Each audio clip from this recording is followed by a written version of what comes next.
Hello everyone and welcome to our I Pick My Butt video, more Survivor.io, and today we're going to be going over the top 3 abilities I go for every single run inside the game, regardless of weapon. But real quick, pause the video, post your top 3 down below, and let's see if yours matches up with mine. Like I said, personal opinion, but this is what I go for. With the addition of new abilities, there's no doubt about it that this Durian is a monster inside the game.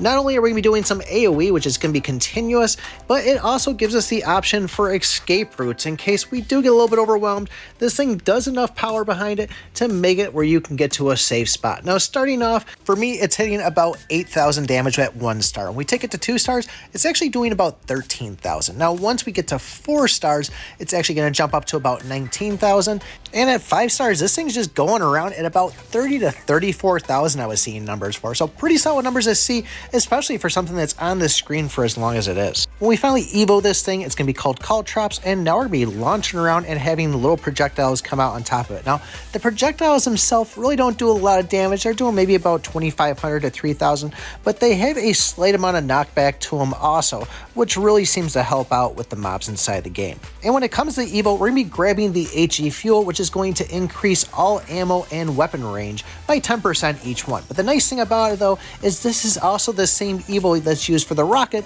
so if you do feel it's necessary, you can pick up the rocket and still have one more modifier slot like attack plus, or even anything else that sounds great for you to help you inside that run.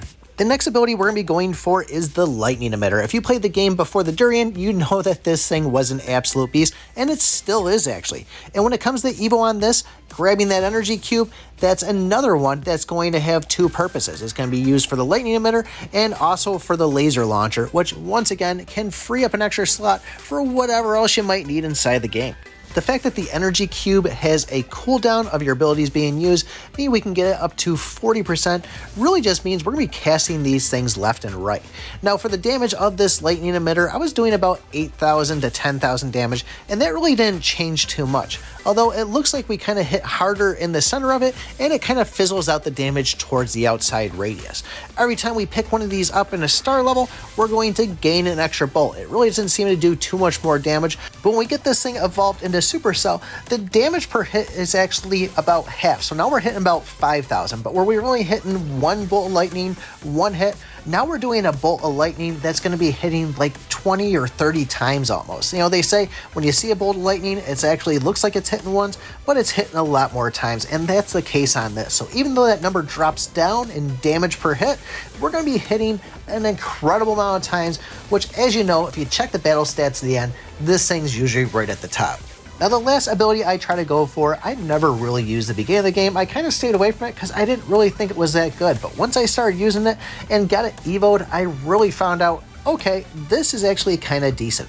And that ability is the brick. Now, a lot of people might say, oh, geez, it just launches up, but we do get the hit down on the bottom of it coming down too. So think of it as going up, then down, and hitting the enemies both way. On top of that, it has a decent knockback, which also really helps out for keeping those mobs away. And where the damage on this goes from 5,000, 7,000, 10,000, 12,000 to 15,000, it doesn't sound like a lot, but having the addition of the knockback in there really does seem to help out with just keeping these mobs away from you. I mean, that's the most annoying part. When they finally get up to you and get close to you, you almost feel overwhelmed, and that's where you start taking those collision damage. And when it comes to evoing this thing, we're now going to be turning it into 1-ton dumbbells, which are also still going to be doing 15,000, but they're going to be so tightly packed together that it really just keeps everything away from you and keeps you clear in those last couple minutes inside the game. Now we will be launching 8 of them. We're going to be shooting kind of in a plus and an X pattern on it, but realistically I started using this and it made it so much easier to start clearing chapters, and I'm picking it up more and more, or at least every time I have the chance to get it. So once again, these are my top 3, personal opinion, personal preference. Really curious to know what you guys use, and if you haven't tried this yet, give it a shot. Let me know what you think of it. But if you haven't already, join the Discord. Don't forget to like, subscribe, and remember, I pick my butt.